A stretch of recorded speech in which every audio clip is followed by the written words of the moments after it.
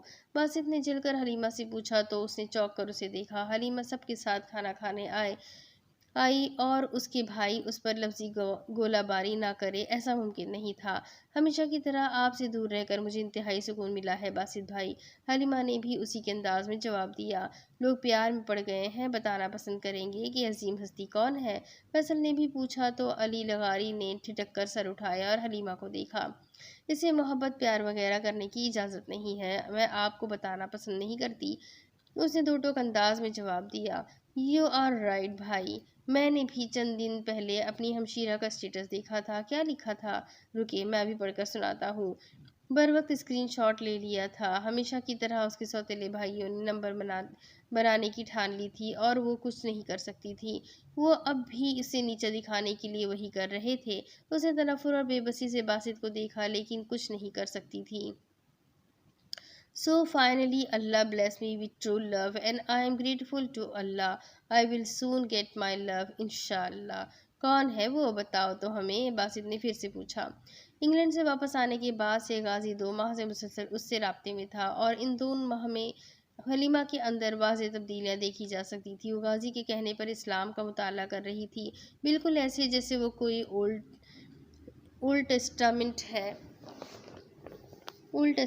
ہے۔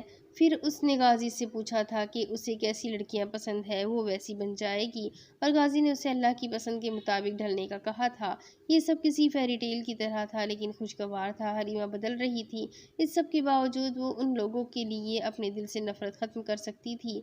وہ لوگ اس کی ماں کے قاتل تھے۔ معافی مشکل تھی، وقت آئے گا تو بتا دوں گا۔ آپ لوگوں سے کبھی آپ کی گرل فرینڈ کے بارے میں پوچھا نہیں تو بہتر ہے آپ لوگ بھی مجھ سے نہ پوچھیں، وہ اکھڑے انداز میں بولی۔ کھانا تو وہ تقریباً کھا ہی چکی تھی تو فوراً اٹھ کھڑی ہوئی۔ حلیمہ بتا دو وہ کون ہے، وہ تاکہ ہم بات آگے بڑھا سکے۔ اس کی ماں کی کمی تھی سو وہ بھی بولی۔ میں آپ کو بتا دوں گی، آپ کے شوہر کی طرح چھپ کر شادی نہیں کروں گی، اس نے تنزیہ باپ کو دیکھتے ہوئے کہا اور انہوں نے غصے سے لب بھیج لیے۔ میں کتنی مرتبہ کہا ہے میرے سامنے زبان درازی مت کیا کرو، سخت نفرت ہے مجھے تمہاری اس عادت سے۔ شکریہ آپ کا بتانے کے لیے، میں ناواقف تھی، مصنوعی مسکراہٹ کے ساتھ کہا۔ تم نہ بھی بتاؤ تو میں پتہ لگوا لوں گا کہ اب کس کے ساتھ ٹائم پاس کیا جا رہا ہے، علی لغاری غصے سے بولے۔ پتہ کروا لے، یہاں پرواہ کسے ہے، لیکن ایک بات یاد رکھیے گا کہ میں اسی شخص سے شادی کروں گی کیونکہ وہ میری قدر بھی کرتا ہے اور دوسروں کی عزت کرنا بھی جانتا ہے، اس نے ترکی بترکی کہا۔ واہ، اس نے لمبی زبان کو مزید لمبا کر دیا، اس سے کافی امپریس لگ رہی ہو، ویسے نام کیا ہے میرے بردر ان لا کا؟ باسط نے اسے مزید غصہ دلانے کی کوشش کی۔ تم سے مطلب؟ اس نے ایبروز کا کر پوچھا۔ بھئی میں اس سے ملنا چاہوں گا جو تمہاری قدر بھی کرتا ہے اور سب کی عزت بھی۔ وہ قصیدے جو تم اس کی شان میں سنا رہی ہو، میں تو تبھی یقین کروں گا جب اس سے ملوں گا، اس نے مسکرا کر کہا جیسے طنز کر رہا ہو۔ وہ عزت کے قابل نہیں ہے، وہ اس کی طرف تنفر سے دیکھتی اٹھ کھڑی ہوئی۔ مت دیکھو ایسے، میں جل کر راکھ ہو جاؤں گا۔ باسط کی بات پر فیصل نے عجیب نظروں سے اسے دیکھا۔ وہ تیز سیڑھیاں چڑھتی اپنے کمرے کی طرف چلی گئی۔ وہ غازی کو ان سب سے دور رکھے گی اور اس کو اس کے بارے میں نہیں بتائے گی۔ ہاں وہ ایسا ہی کرے گی۔ فیصل پتہ کرواؤ کہ وہ بندہ کون ہے، علی لغاری نے اپنے بیٹے کو حکم دیا۔ اس کا نام سلطان ہے، میں پتہ کروا چکا ہوں، ایک نوکری کے علاوہ اس کے پاس کچھ نہیں ہے اور جب تک کوئی سرمایہ بناتا ہے تب تک بوڑھا ہو جائے گا، ہمارے نوکروں جتنی اس کی تنخواہ ہے۔ فیصل اب غازی کے بارے میں بتا رہا تھا جو علی لغاری نے غیر دلچسپی سے سنا تھا۔ تمہیں میں نے آفندی کے بیٹے سے ملوایا تھا، چونکہ اگلے الیکشن میں انہی کی پارٹی برسر اقتدار آ رہی ہے تو ایک عدد وزارت ہماری ہی ہوگی، لیکن اس کے لیے حلیمہ کو جتنی جلدی ممکن ہو سکے آفندی کے بیٹے سے ملواؤ اور ان کی شادی اوکے کرواؤ۔ حلیمہ کو شادی کے لیے رضامند کرنا تمہارا کام ہے۔ علی لغاری نہایت سنجیدگی سے اپنے بڑے بیٹے کو ہدایت دے رہے تھے اور ایسے کہہ رہے تھے جیسے شادی نہیں کوئی بزنس ڈیل کر رہے ہوں۔ سیاسی خاندانوں میں شادیاں ایسے ہی ہوتی ہیں۔ اور باسط، تم اس غازی سے ملو اور اسے راستے سے ہٹنے کے لیے کہو، اگر گھی ٹیڑھی انگلی سے نکالنا ہو تو فیصل سے مدد لے لو، علی لغاری نے اپنے دوسرے بیٹے سے کہا۔ گلناز کو حلیمہ سے ہمدردی ہوئی تھی۔ جب وہ اپنے بیٹوں کو ہدایت دے رہے تھے تب حلیمہ عشاء کی نماز کے لیے ہاتھ باندھے قیام میں کھڑی تھی۔ اس کی زبان بار بار یہی دن الصراط المستقیم پر رک جاتی تھی۔ آنکھوں سے آنسو جاری ہو گئے۔ مجھے سیدھے راستے پر چلا۔ اپنی ساری زندگی میں اسے کبھی اس طرح کا سکون نہیں ملا تھا جو پچھلے 2 ماہ سے مل رہا تھا۔ ایسا سکون دنیا کی ساری ڈگریز استعمال کرتے ہوئے بھی نہیں ملا تھا۔ یہ سکون تھا، کوئی بوجھ تھا جو اندیکھی طاقت کے کندھوں پر سے ہٹا رہی تھی۔ طاقت اس کے کندھوں پر سے ہٹا رہی تھی۔ اپنی ماں کی وفات کے بعد وہ شدید ڈپریشن کا شکار رہی تھی، اور پھر اپنے باپ کی چھپی بیوی اور اولاد کا سامنا، وہ بھی اس گھر میں آ گئے اور وہ مزید ڈپریشن میں مبتلا ہو کر رہ گئی۔ راستہ ان لوگوں کا جن پر تو نے اپنا انعام کیا، نہ کہ ان لوگوں کا جن پر تیرا غضب نازل ہوا اور جو گمراہ ہوئے۔ وہ بار بار یہ الفاظ ادا کرتی جا رہی تھی، روتی جا رہی تھی۔ آنسو موتیوں کی طرح اس کی آنکھوں سے ٹوٹ کر بہہ رہے تھے۔ اسے اپنی گزارے جانے والی زندگی پر ندامت ہو رہی تھی۔ ندامت بہت چھوٹا لفظ تھا۔ ایسا احساس ہو رہا تھا کہ اس کے کردار کو بھرے بازار میں نیلام کیا گیا ہو، لیکن کون تھا وہ جس نے اسے رسوا نہیں ہونے دیا تھا، اور وہ اسی چھپی ہوئی ہستی کے خوف سے لرز رہی تھی۔ وہ کوئی ایسا جو خاموشی سے اس پر نظر رکھے ہوئے تھا۔ وہ کوئی نہیں تھا، وہ اللہ تھا جو شروع سے اس کے ساتھ تھا۔ اسے پہلے کبھی احساس کیوں نہ ہوا؟ وہ اللہ سے ڈر رہی تھی۔ اتنا گندا ماضی تھا اور وہ چھپاتا رہا تھا۔ کیا اللہ سے زیادہ کوئی مہربان ہے؟ کیا حلیمہ اس لائق تھی کہ اللہ اس کے گناہوں پر پردہ ڈالے رکھتا؟ لیکن اس نے پردہ ڈالے رکھا۔ احساس ندامت سے جھکا ہوا چہرہ سرخ ہو چکا تھا۔ وہ کس طرح کا لباس پہنتی تھی، کس طرح کے لوگوں سے ملتی تھی، حلال حرام میں فرق نہیں رکھتی تھی، کیا کیا حرام چیزیں کھاتی تھی۔ کیا اس سے پہلے وہ مسلمان تھی؟ کتنے مردوں کے ساتھ وہ گھومتی رہی، وہ اس سے اپنی گرل فرینڈ کہتے رہے۔ اس نے اس کا مطلب جاننے کی بھی کوشش نہیں کی، اور اب اس کے لیے یہ لفظ بھی گالی بن گیا تھا۔ اس کا مرتبہ کیا تھا؟ وہ کیا سے کیا بن گئی تھی؟ کس کام کے لیے بھیجی گئی تھی اور کیا کام کر رہی تھی؟ صرف ایک جملہ اس کے کانوں میں گونج رہا تھا: مجھے سیدھے راستے پر چلا، مجھے ہدایت والے راستے پر چلا۔ یہ دعا اس نے پہلے کیوں نہیں مانگی؟ ایک وہ وقت تھا جب وہ زیادہ سے زیادہ لوگوں سے ملنا چاہتی تھی، اندر کی اداسی کم کرنا چاہتی تھی۔ اب وہ وقت ہے کہ وہ اکیلی رہنا چاہتی تھی، لوگوں کے ہجوم سے نکلنا چاہتی تھی، اسکرین سے ہٹنا چاہتی تھی۔ وہ اسکرین جس پر فٹ ہونے کے لیے ہر انسان اپنی زندگی اور آخرت برباد کر رہا ہے، وہ اسکرین جس پر عام انسان آپ کو مارجن دیتے ہیں، وہ اسکرین جس پر آپ دوسروں کی خوشی کے لیے اپنا سکون تباہ کر دیتے ہیں، وہ اسکرین جس پر رہنے کے لیے ہر انسان ایڑی چوٹی کا زور لگا رہا ہے، اور حلیمہ کو اس اسکرین سے ہٹنا تھا۔ وہ بار بار سورہ فاتحہ شروع سے پڑھتی، اس سے ان الفاظ کی سمجھ آ رہی تھی۔ وہ صرف الفاظ نہیں تھے، وہ روح کو فلاح بخشنے والی دوا تھے۔ وہ قرآن تھا، عظیم الکتب، الاعلی العلوم، الکبیر الصفات، وہ سب تھا۔ قرآن ہی تو سب تھا۔ وہ اسکرین جس پر مارجن اللہ دیتا ہے اپنے فرشتوں کے ذریعے، وہاں مارجن فراخ دلی سے دیا جاتا ہے۔ وہ قرآن پاک کا مارجن ہوتا ہے، اللہ الحق کے ذکر کا مارجن۔ قرآن مجید اس کی زندگی میں شاید بچپن میں ہی پڑھا ہو، لیکن ان 2 ماہ میں وہ قرآن پاک کو پڑھنے کی کوشش کر رہی تھی۔ اسے قرآن پاک پڑھنا اور اس کا ترجمہ سمجھنے کا مشورہ بھی غازی نے دیا تھا۔ غازی نامحرم تھا، اسے سیدھے راستے پر ڈال گیا تھا۔ غازی کی بات وہ ٹال کیسے سکتی تھی؟ غازی اس کے لیے رہنما تھا، راہبر تھا۔ وہ اس کے سنگ چلنا چاہتی تھی، لیکن اس کے لیے وہ انتظار بھی کرنا چاہتی تھی، خود کو بدلنے کا، اللہ کے حکم کا، اللہ کی مرضی کا۔ اب اسے اپنی زندگی صحیح معنوں میں زندگی لگ رہی تھی۔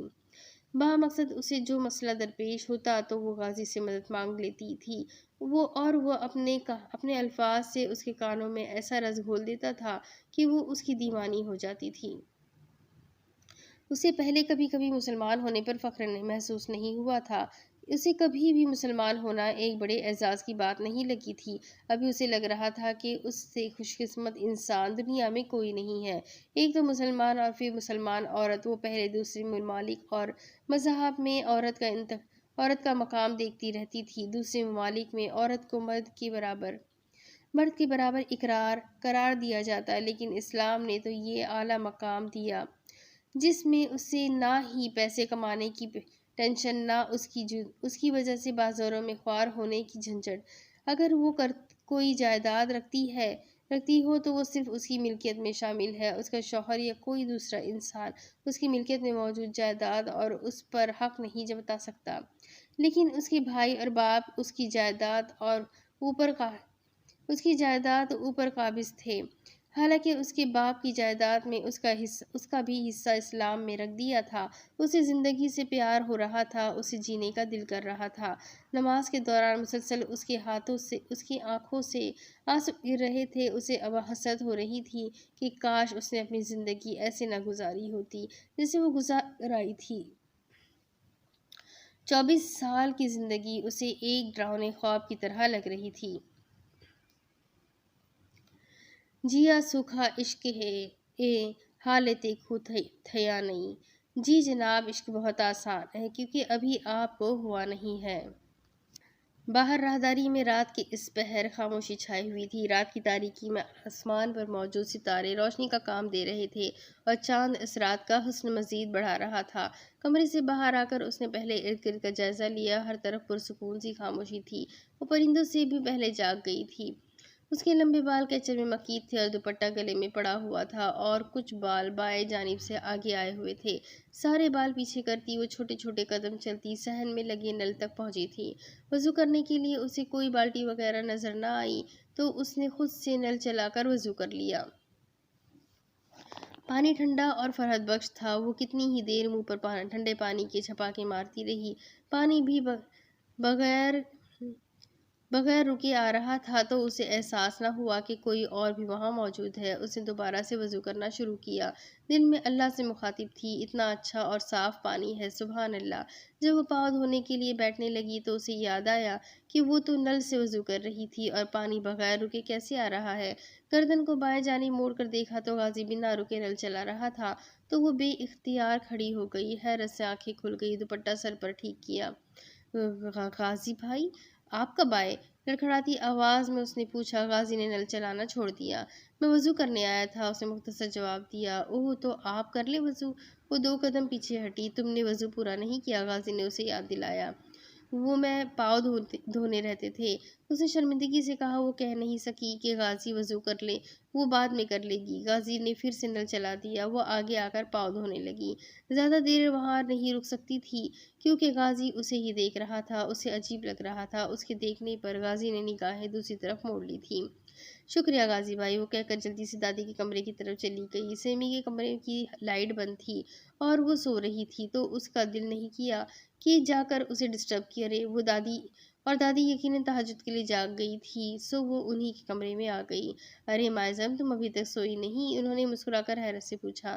دادی، میں سو کر اٹھ بھی گئی ہوں۔ اب مائزم زیادہ دیر نہیں سوتی۔ اس نے دوپٹہ سر پر سیٹ کیا اور آ کر دادی کو پیار دیا جو جائے نماز سے بیٹھی تسبیحات پڑھ رہی تھی۔ ارے واہ، یہ تو ایک خوشگوار خبر ہے، انہوں نے مسکرا کر کہا۔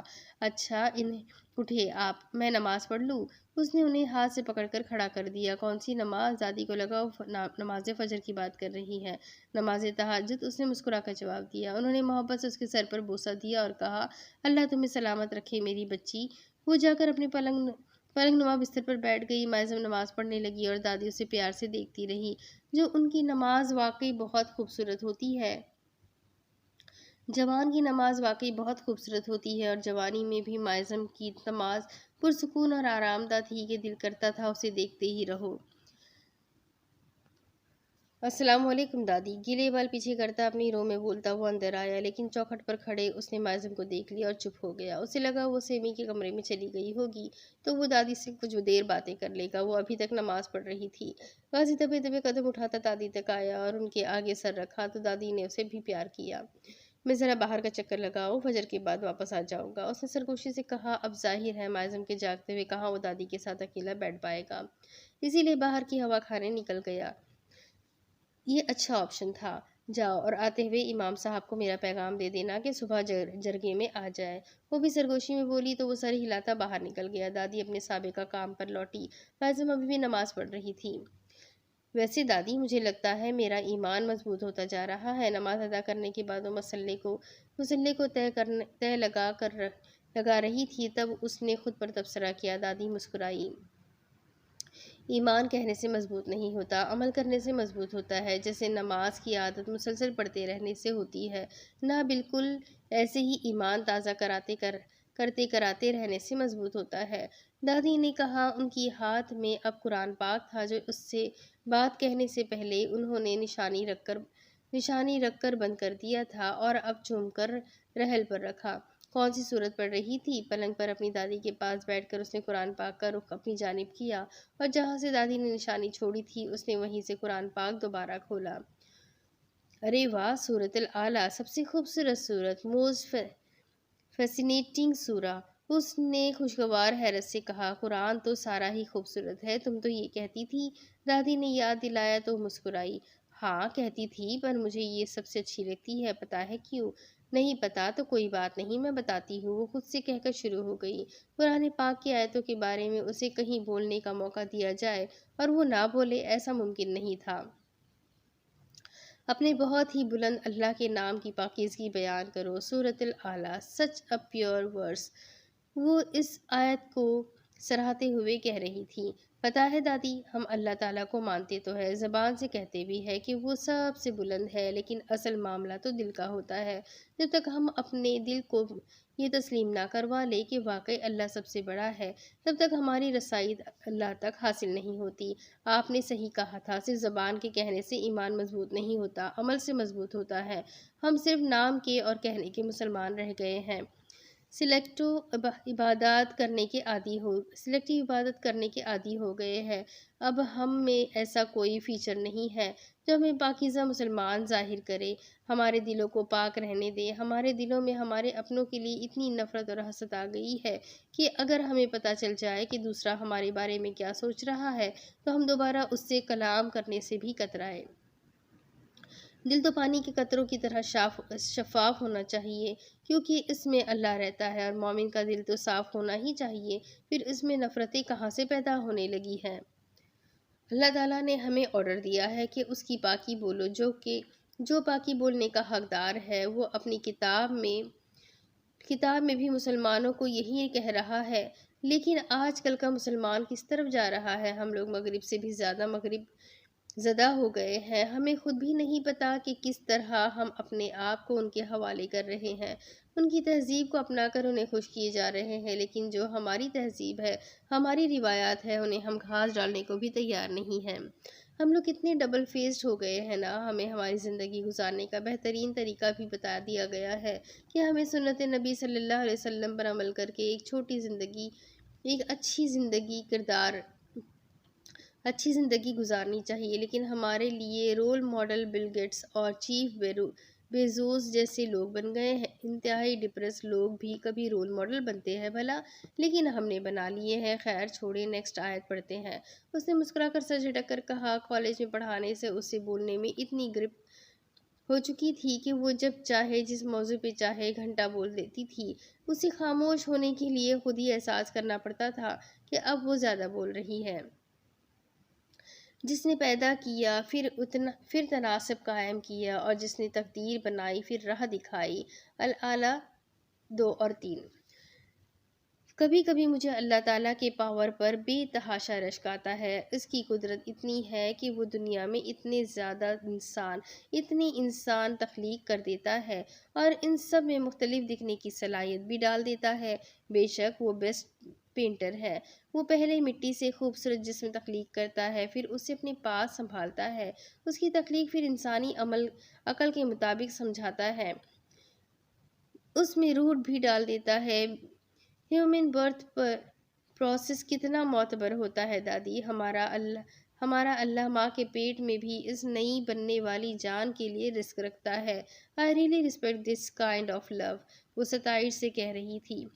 دنیا میں کروڑوں اربوں لوگوں کو اللہ تعالیٰ نے پیدا کیا ہے، پھر وہ ہر ایک کو واچ بھی کرتا ہے، ان کا رزق، ان کا کام، ہر چیز کا حساب اپنے پاس رکھتا ہے۔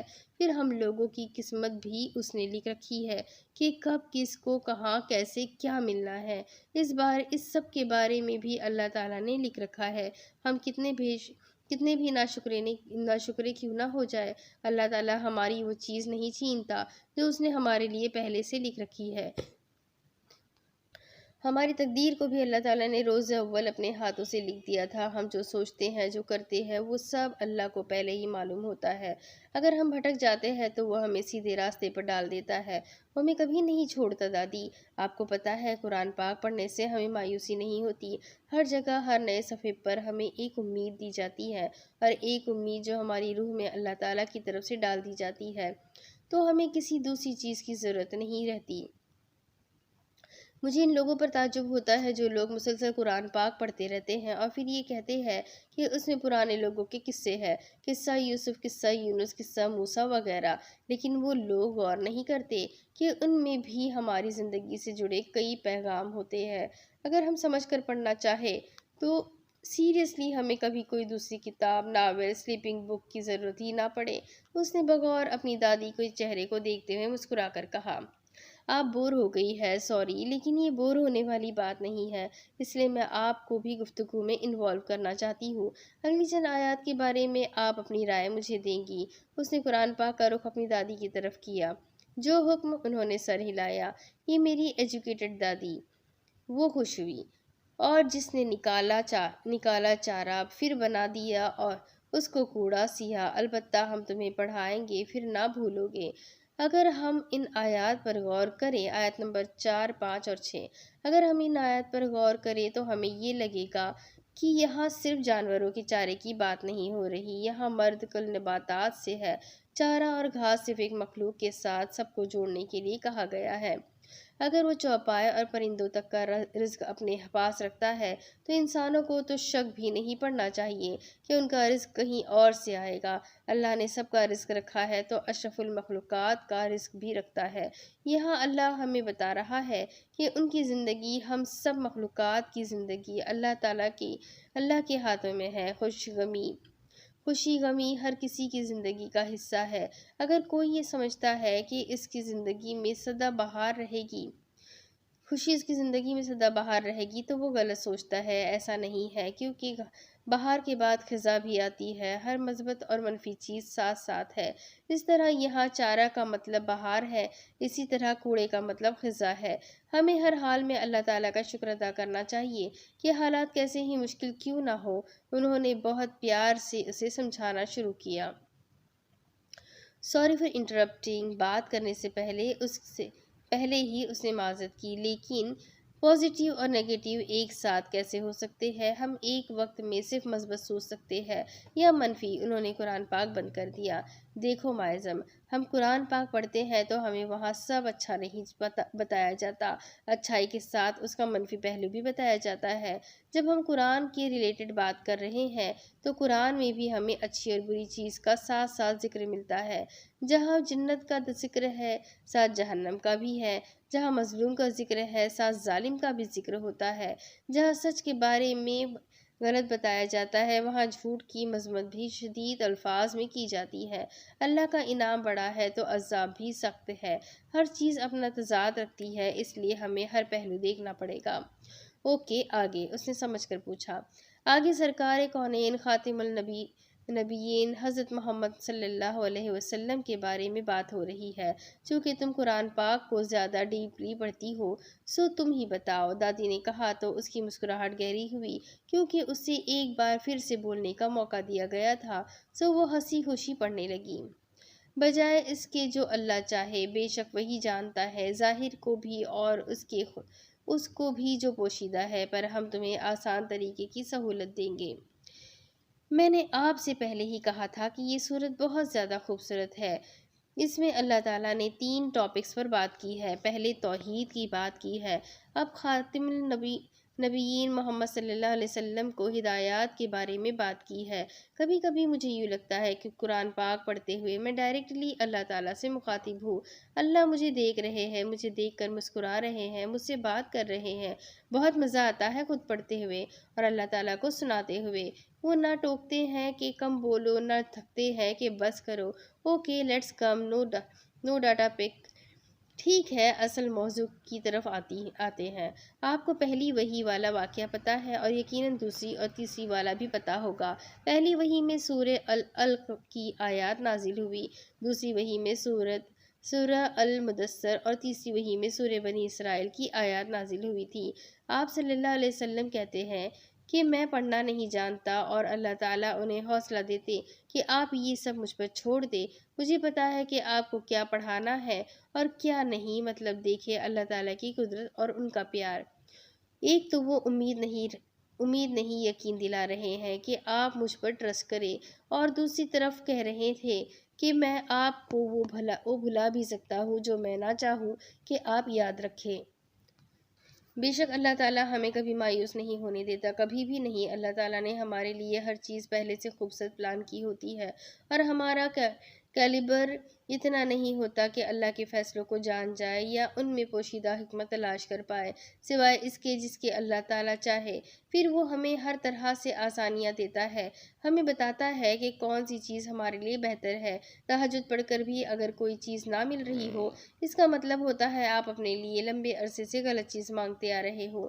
جب ہمیں فیصلہ کرنے کا اختیار دیا جاتا ہے کہ دو میں سے ایک چنو، اور ہم ایک چیز کو چنتے ہیں، تو ہمیں وجدان دیا جاتا ہے کہ کون سی چیز تمہارے حق میں بہتر ہے، اور یہ ہماری روحانیت ہوتی ہے جو ہمیں اللہ کے قریب کر دیتی ہے اور دنیا سے دور۔ اور میں سمجھتی ہوں جسے اللہ کی محبت حاصل ہو جاتی ہے، اسے دنیا اور آخرت میں کامیابی مل جاتی ہے۔ وہ کامیابی جس کے بارے میں ہمیں ہر نماز میں کہا جاتا ہے، حی علی الفلاح۔ وہ انسان دنیا کا خوش قسمت انسان ہوگا جو دنیا میں ہی اپنے رب کو پا لیتا ہے، اسے رب سے ملاقات کی جستجو ہوتی ہے۔ وہ ابھی شاید مزید بولنا چاہ رہی تھی، لیکن اذان کی آواز کانوں میں پڑی تو وہ خاموش ہو گئی اور قرآن پاک بند کر لیا۔ تم بہت خوبصورت بولتی ہو معظم، دادی نے خوشگواری سے کہا۔ قرآن پاک بند کر چوم کر واپس رکھ چکی تو اشارے سے انہیں خاموش ہونے کا کہہ کر مسکرائی۔ اذان کا احترام نہایت ضروری ہے۔ جب سے چمن چھٹا ہے یہ حال ہو گیا ہے، دل غم کو کھا رہا ہے، غم دل کو کھا رہا ہے۔ سدا بہار کشمیر میں ٹھنڈی ہوائیں چل رہی تھی، بلکہ کشمیر کے ہر موسم کا اپنا ہی لطف ہوتا ہے۔ ایک لمحے یہاں دھوپ اپنی تمازت دکھاتی ہے تو اگلے ہی لمحے ہوا کے دوش پر بادل تیرتے ہوئے سایہ فگن ہو جاتے ہیں اور مینا برساتے ہیں۔ بہار کے موسم میں تو عجیب ہی دلربائی دیکھنے کو ملتی ہے۔ پھولوں کے درخت کی شاخیں جھک جاتی ہے، گویا رکوع و سجود کا ایک حسین منظر دیکھنے کو مل رہا ہے۔ موسم سرما ہو تو بادل پہاڑوں پر اپنے ڈیرے ڈال لیتے ہیں، کالی گھٹائیں طوفان بن جاتی ہے اور برفانی چوٹیوں پر سے گزرتی ہے۔ کشمیر کی خوبصورتی کا دنیا میں کوئی ثانی نہیں۔ کشمیر ایک بہار ہے، اور اس بہار پر اور پر لطف فضا کو کبھی زوال نہیں۔ وہ وقت اتنا خوبصورت لگ رہا تھا، وہ نیلم کے پانی میں اپنے پیر ڈالے اللہ کی قدرت کے نظاروں کو دیکھ کر محسوس کر رہی تھی۔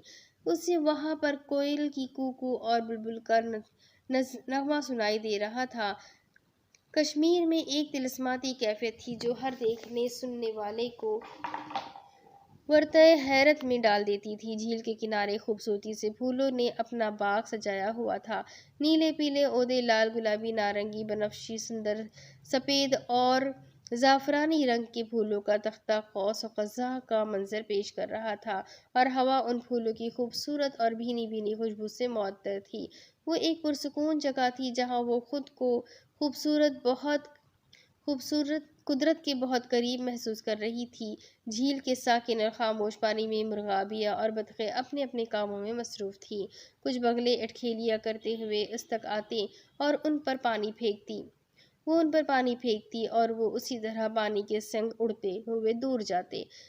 ہوا انہیں پانی میں ڈبونے کی کوشش میں نظر آتی، اور وہ پانی میں رہنے کے باوجود اپنے دامن کو تر نہیں ہونے دے رہے تھے۔ وہ ایک حسین اور مکمل نظارہ تھا جو دیکھتا تو بس دیکھتا ہی رہ جاتا۔ کشمیر کی خوبصورتی کو دیکھ کر معظم کو لگتا کہ وہ اس جگہ پر پریاں آباد ہے جو جب انسانی شکل میں باہر آ جائے تو کانوں میں گلاب کے بوندے، گلے میں زعفران کا گلوبند، کرن کو پازیب پہن کر اور مخملی پڑنیاں اوڑھے باہر نکلتی ہوں تو انہیں دیکھ کر بلبل اپنا نغمہ بھول جاتا ہوگا، پھر اپنی ہی سوچ پر کتنی ہی دیر مسکراتی رہی۔ جنت اگر دنیا میں ہوتی تو یقیناً کشمیر میں ہوتی۔ وہ کشمیر کی حسین وادیاں اور اس کی خوبصورتی دیکھ کر سوچنے پر مجبور ہو جاتی۔ کہ تم اپنے رب کی کون کون سی نعمت کو جھٹلاؤ گے۔ وہ ابھی انہی سوچوں میں گم تھی کہ اسے سیمی کی آواز سنائی دی۔ معظم تم یہاں ہو، میں اور غازی کب سے تمہیں ڈھونڈ رہے ہیں۔ اس نے حیرت سے گردن موڑ کر سیمی کو دیکھا، بھلا اس نے کب کہا تھا کہ اس کو ڈھونڈنے نکل پڑو۔ آپ لوگوں کو اپنے کسی رشتہ دار کے گھر جانا تھا اور مجھے ادھر نہیں جانا تھا، اس لیے میں نیلم کے پاس آ گئی۔ معظم نے سیمی اور اس کے پیچھے غازی کو دیکھتے ہوئے کہا۔ ہاں میں اندازہ کر سکتی تھی کہ تم ادھر ہی ہوگی، سیمی نے مسکرا کر کہا اور آ کر اس کے ساتھ بیٹھ گئی۔ سیمی ہمارا کشمیر بہت خوبصورت ہے۔ وہ دوبارہ سے سامنے دریا کے اس پار نظر آنے والی خوبصورت کشتی کو دیکھنے لگی۔ ہاں معظم کا کشمیر۔ غازی ان دونوں سے تھوڑے فاصلے پر بیٹھ گیا۔ اسی وجہ سے تو اسے جنت نظیر کہتے ہیں۔ میں سوچتی ہوں اگر جنت نظیر اتنی خوبصورت ہے تو جنت کبیر کیسی ہوگی۔ وہ آنکھیں بند کر کے گہرا سانس لے کر فضا کی معطر خوشبو کو اپنے اندر اتار رہی تھی۔ میں چاہتی ہوں میرا کشمیر میرے مرنے سے پہلے آزاد ہو جائے۔ میں ساری جنت نظیر وادی دیکھنا چاہتی ہوں۔ اس کی خواہش کا کسی نے کوئی جواب نہیں دیا۔ غازی بھائی آپ کے انگلینڈ میں تو ایسا کچھ بھی نہیں ہوگا؟ معظم نے غازی سے پوچھا جو اس کے نیلم کے پانی سے منہ دھو رہا تھا۔ میرا انگلینڈ؟ اس نے ایسی حیرانی سے پوچھا جیسے اسے بوہر اٹامک ماڈل کو غلط ثابت کرنے کا کہا گیا ہو اور وہ کیمسٹری کے الف بے سے بھی واقف نہ ہو۔ ہاں آپ انگلینڈ میں ہی تو رہتے تھے نا، سردار نے بتایا تھا۔ معظم کو اس کی حیرانی پر حیرانی ہوئی اور ایسا لگا کہ اس نے غلط سوال پوچھ لیا ہو۔ اوہ اچھا، انگلینڈ میں کچھ نہیں ہے سوائے برف کے، سب کچھ تو کشمیر میں ہے، غازی نے کھلے دل سے کہا۔ دیکھا ہمارا کشمیر ہے ہی بہت اچھا، معظم نے جتانے والے انداز میں اسے غیر ملکی سمجھتے ہوئے کہا۔ میں بھی کشمیری ہوں، غازی نے اسے بتایا۔ لیکن آپ انگلینڈ میں رہتے ہیں، معظم کو سمجھ نہیں آئی۔ مدر لینڈ میری مظفر آباد ہی ہے، غازی نے مسکرا کر بتایا۔ یہ بات تو سچ تھی کہ معظم اپنے کزنز کے بارے میں حد سے کم معلومات رکھتی تھی اور کچھ کزنز کو تو وہ سرے سے جانتی ہی نہیں تھی اور غازی ان میں سے ایک تھا۔ اوہ آئی سی، میں نے آپ سے شاید زندگی میں پہلی بار ملاقات ہوئی ہے، اس لیے مجھے لگا آپ باہر رہتے ہوں گے، تھوڑے عرصے کے لیے کشمیر آئے ہوں گے، اس نے اعتراف کیا۔ میں نے تمہیں بچپن میں بھی دیکھتا رہا تھا، اپنی امی کی بڑی بڑی چادروں میں خود کو لپیٹ کر رکھتی تھی، غازی نے ہنستے ہوئے کہہ تو دیا، لیکن معظم کی مسکراہٹ سمٹی بلکہ اسے شرمندگی ہوئی۔ بچپن کی کچھ باتیں اور یادیں انسان کو ایسے ہی بے وقت شرمندہ کر دیا کرتی ہے۔ غازی کو بھی اچانک غلطی کا احساس ہوا۔ سیمی شام ہو رہی ہے، اب گھر چلتے ہیں، اس نے پانی سے پاؤں نکالے اور ساتھ پتھر پر رکھے اپنے جوتے پہن لیے اور اٹھ کھڑی ہوئی۔ جانا تو نہیں چاہتی تھی لیکن اب جا رہی تھی۔ فضول میں منہ اٹھا کر وہاں آ گئے تھے۔ سوری معظم، میں مذاق کر رہا تھا، غازی نے فوراً معذرت کی، لیکن معظم نے کوئی جواب نہیں دیا۔ غازی نے نیلم کے عاشق کو ناراض کر دیا تھا، غلط کیا تھا۔ اس نے سیمی کو دیکھا تو اس نے بھی شانے اچکا دیے کہ اب میں کیا کر سکتی ہوں۔ وہ بھی معظم کے پیچھے بھاگی، رائی کا پہاڑ بنانا کوئی معظم سے سیکھے۔ وہ بھی سر جھٹک کر رہ گیا اور واپس وہیں بیٹھ گیا۔ ہمیں بجھا دے ہماری انا کو قتل نہ کر، کہ بے ضرر ہی سہی، بے ضمیر ہم بھی نہیں۔ حلیمہ، آج میرا ایک فرینڈ آسٹریلیا سے آیا ہے، اس نے رات کو ڈنر پر انوائٹ کیا ہے، تم میرے ساتھ چلو گی؟ حلیمہ آج فیصل کی آفر پر حیران ہوئی، وہ کبھی بھی اس کے ساتھ ڈنر یا لنچ وغیرہ پر نہیں جایا کرتی تھی اور اب تو وہ بالکل اینٹی سوشل ہو چکی تھی اور یہ بات فیصل جانتا تھا۔ آپ کی باقی فیملی بھی ادھر ہی ہے، ان میں سے کسی کو ساتھ لے جائے، مجھے کہیں نہیں جانا، اس نے بے نیازی سے ٹوسٹ کھاتے ہوئے کہا۔ وہ لیٹ جاگی تھی اور ابھی ناشتہ کر رہی تھی اور چونکہ آج چھٹی تھی اس لیے فیصل بھی گھر پر تھا۔ ڈیڈ کی اپنے کسی دوست کے گھر دعوت ہے، باسط کا رات کا الگ پلان ہے اور موم بھی گھر پر نہیں ہے اور میرے فرینڈ نے مجھے فیملی کے ساتھ بلایا ہے، تم فری ہو تو چلو، تمہاری بھی آؤٹنگ ہو جائے گی۔ خلاف معمول اس نے نرمی سے کہا تو مزید حیران ہوئی۔ مجھے آؤٹنگ کی ضرورت نہیں ہے اور اگر ہوتی تو میں اپنی فرینڈز کے ساتھ چلی جاؤں گی، اس نے صاف منع کر دیا۔ کبھی تو اچھے سے پیش آ جایا کرو یار، وی آر فیملی، فیصل نے تھوڑی سنجیدگی سے کہا۔ سوچتی ہوں، اس نے محض اتنا ہی کہا، فی الحال وہ امن چاہتی تھی۔ سوچنا نہیں ہے، رات کو چلنا ہے، فیصل بضد ہوا تو اس نے کوئی جواب نہیں دیا۔ رات کو جب وہ ڈنر کے لیے تیار ہو کر نکلی تو فیصل اسے دیکھ کر سر پیٹ کر رہ گیا۔ یہ کیا پہنا ہوا ہے؟ فیصل چیخا۔ کیا مطلب کیا پہنا ہوا ہے؟ کپڑے ہیں، نظر نہیں آ رہا آپ کو؟ اس نے بے حد سنجیدگی سے پوچھا۔